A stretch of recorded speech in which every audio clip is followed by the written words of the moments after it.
زمین پر ایک چھری پڑی ہوئی ہے اور اس طرف چھری پڑی ہوئی ہے جہاں سے مرغی یا بکری کو ذبح کیا جاتا ہے. دھار اوپر ہے, چھری پڑی ہوئی ہے زمین پر کھڑی ہے اور اس پر کسی بکری کا خون لگا ہوا ہے.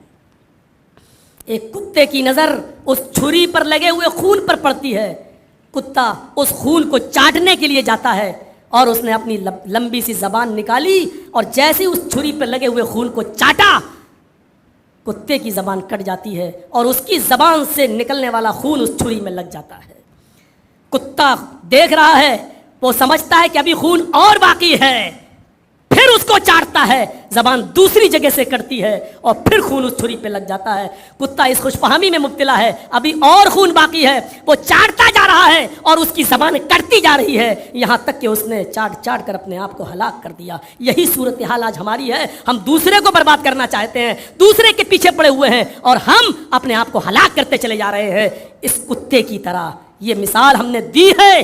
نہ میں یہ کہوں گا کہ معذرت کے ساتھ, نہ میں یہ کہوں گا کہ مجھے معاف کر دو. ہماری حالت ایسی ہے جب ہم کوئی جرم نہیں کر رہے تو معافی کیسی. یہ صورتحال آج ہماری ہو گئی ہے. جبکہ نبی اکرم نے تو یہ کہا تھا, المسلم اخو المسلم لا یظلمہ ولا یسلمہ. مسلمان دوسرے مسلمان کا بھائی ہوتا ہے, نہ اس کے اوپر ظلم کرتا ہے نہ ظلم ہونے دیتا ہے. تذکرۃ الحفاظ پڑھیں گے آپ علامہ شمس الدین ذہبی کی تو اس میں ایک بڑا اچھا واقعہ ملے گا آپ کو. 2 صحابہ کی کپڑے کی دکان, کپڑے کی کا بزنس کرتے تھے, کپڑے کی ان کی دکانیں تھیں. ایک کسٹمر ایک دکان پر آتا ہے اور کپڑا خرید کر چلا جاتا ہے. تھوڑی دیر کے بعد دوسرا کسٹمر آتا ہے, وہ ایک اور کپڑا اسی دکان سے خرید کے چلا جاتا ہے.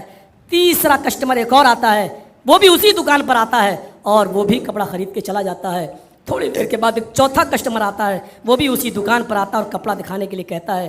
اب یہ صحابی سوچ رہے ہیں, اللہ میں نے تو 3 تھان کپڑے کے بیچ دیے ہیں, میرے پاس تو اتنی انکم ہو چکی ہے کہ میرے گھر میں چولہا جل جائے اور میری بیوی بچے آرام سے کھا لیں گے, لیکن میرے پڑوس میں میرے بھائی کی دکان ہے ایک مسلمان کی, اس کا ایک بھی کپڑا نہیں بکا ہے, وہ بھی کثیر العیال ہے, اس کے بھی بچے ہیں, زیادہ بچے ہیں, ہم سے 1-2 بچے زیادہ ہی ہیں, اس کی بھی بیوی ہے, اس کے گھر میں بھی چولہا جلنا چاہیے. اس نے چوتھے کسٹمر سے کہا, جو کپڑا آپ مجھ سے لینے آئے ہو وہ اس سے بھی اچھا کپڑا تمہیں یہاں مل جائے گا, کیونکہ میں نے ابھی 2-3 کپڑے بیچ دیے ہیں, اب وہ کپڑا ہمارے پاس نہیں ہے جو تم لینا چاہتے ہو, وہ میرے پڑوس کی دکان میں آپ چلے جاؤ. یہ آدمی وہاں جاتا ہے اور پڑوس کی دکان سے کپڑا خرید کے چلا جاتا ہے. کل تک نبی کی تعلیم کا اثر یہ تھا کہ ہم اپنے سے زیادہ اپنے بھائی کی فکر کرتے تھے کہ میرے گھر کا چولہا تو آج جل جائے گا لیکن اس کا بھی چولہا جلنا چاہیے. ہم نبی اکرم کی دی ہوئی تعلیمات کے نتیجے میں صحابہ کے ان واقعات کی روشنی میں دیکھیں کہ ہم آج دوسروں کی دکان کے کسٹمر بھی ہم پکڑ کے اپنی دکان چھوڑ کے اپنی دکان پہ لے آتے ہیں. ذرا تصور کریں کہ کہاں ہم ہیں اور کہاں وہ, اور پھر ہم اپنے آپ کو کہتے ہیں محمد اسلم, محمد اکرم, محمد اظہر. ہم اپنے آپ کو مسلمان ہونے کا دعویٰ کرتے ہیں. مسلمان ہونے کی شرط یہ بتائی گئی ہے کہ المسلم من سلم المسلمون من لسانه و یده. مسلمان تو وہ ہے کہ جس کی زبان سے اور جس کے ہاتھ سے دوسرے مسلمان کو تکلیف نہ پہنچے.